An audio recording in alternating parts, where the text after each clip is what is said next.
You ask this question, I guarantee you're going to get more insight and more evidence and more info that's going to help you close this deal or get out of the deal early than any other question you can ask. And I don't really give a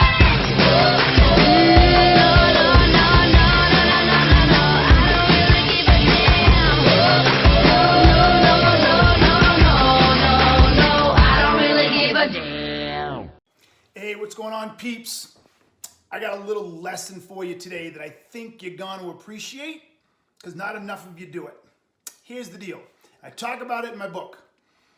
If you learn to make sure that you ask this question early in the sales cycle, preferably in the discovery phase, at the end of it, but really early in the conversation, but after you've identified you got a problem and they've engaged with you, don't do this shit too early.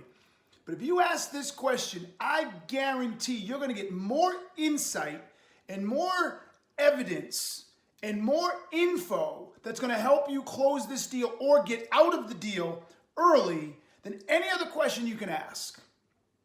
All right? So here's the question. What is your decision criteria, Mr. or Mrs. Client or prospect? What is your decision criteria? Look, I'm not asking decision process. That's different. The decision process is when you ask them who's involved, when the decision's going to be done, does legal get involved, does HR get involved? That's a decision process. I want you to ask, what is the decision criteria? Why do you think I want you to ask that question? Here's why. When you ask them what their decision criteria is, in essence, they're giving you the process or the approach or method in how they're going to decide. They're giving you the criteria, the specific criteria that's making up the decision.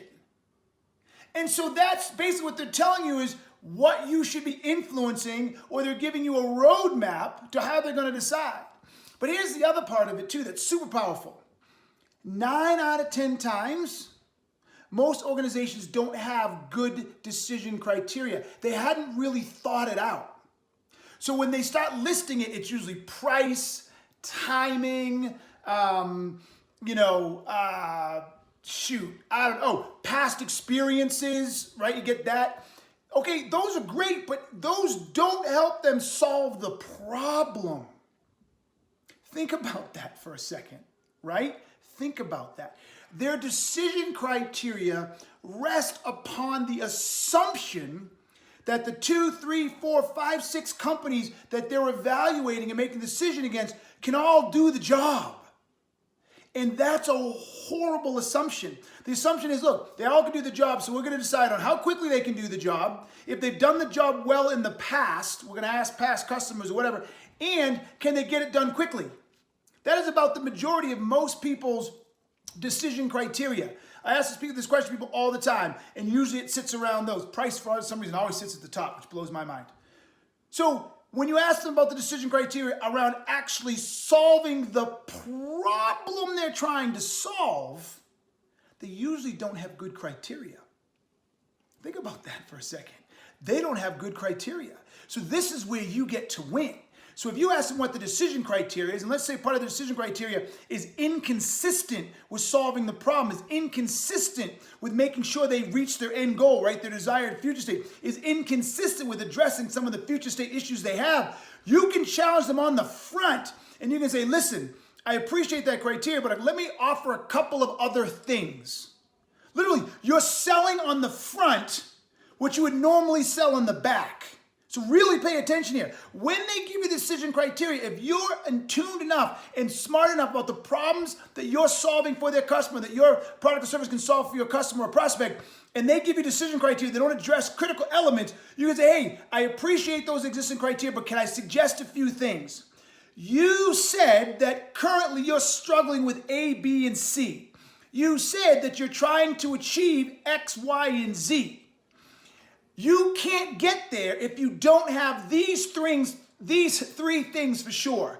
1, 2, and 3. So I highly suggest that you add to your decision criteria a breakdown and assessment of the other people's capabilities of doing 1, doing 2, and addressing 3. Add those, because if you don't have those, I'm not sure you're going to be able to be successful, and you really want to understand how everybody else does those 3 elements. Boom! Boom! Let me tell you something. Even if those other people do it, they're going to remember that you're the one who told them they're important. They're going to remember you're the one who brought it to their attention, and you're the one that saved them from potentially making a bad mistake. And they're going to give you the time. They're going to give you the time to share how you addressed your product and service addresses 1, 2, and 3. So guys, this is critical. It's such a key piece that so many people miss.